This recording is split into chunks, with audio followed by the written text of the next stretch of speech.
할렐루야. 강원교회 황하진 목사입니다. 오늘은 이사야 7장 4절부터 14절까지 말씀을 중심으로 해서 대한민국이 사는 길이라는 제목으로 말씀을 드리겠습니다. 다윗과 솔로몬의 통일 왕조가 무너져서 남과 북으로 분열됐던 시기가 있었습니다.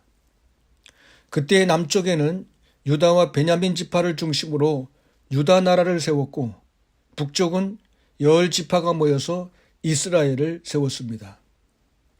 이렇게 나라가 분열된 후에는 이들 남북 왕조는 걸핏하면 싸웠습니다.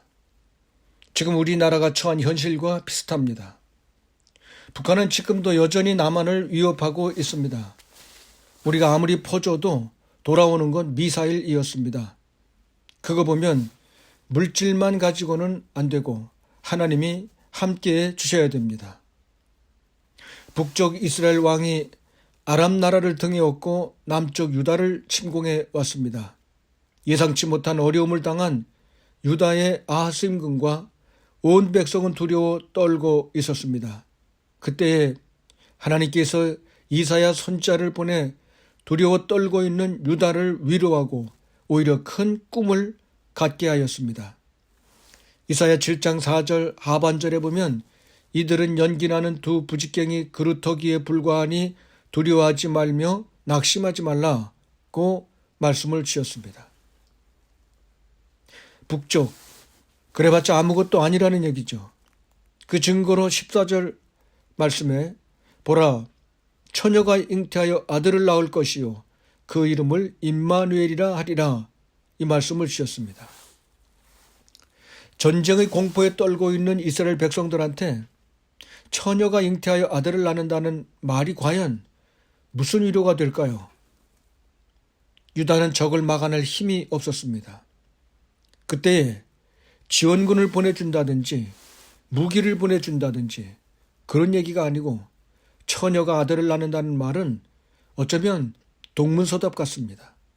그러나 이 말은 남자를 가까이 하지 않고도 아기를 낳게 하신 하나님의 능력이 유다와 함께 주시겠다는 뜻입니다.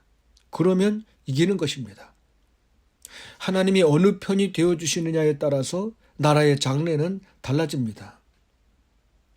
하나님께서 우리 민족의 고난의 현장에 함께 하십니다.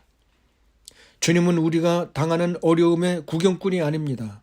우리의 헬퍼로 오십니다. 복음으로 피 흘리지 않고 남과 북이 하나 되어야 합니다. 평화 통일만 가지고도 안 되고 복음으로 통일이 되어야 합니다. 기독교의 국경은 없지만 조국은 있습니다. 우리는 이 역사의 한가운데서 대한민국이 구원받기를 간절히 기도해야 됩니다. 사도 바울은 자기 동족을 구원하기 위하여 애끓는 기도를 드렸습니다. 이제 우리는 에스겔처럼 다니엘처럼 예레미야처럼 이 민족의 죄를 가슴에 안고 회개해야 합니다. 그래서 코로나도 속히 종식되고 남북한의 문제도 하나님이 함께해 주시기를 소원합니다. 그러면 대한민국은 더욱 살기 좋은 축복의 나라가 될 줄로 믿습니다. 여러분 모두 평안하십시오.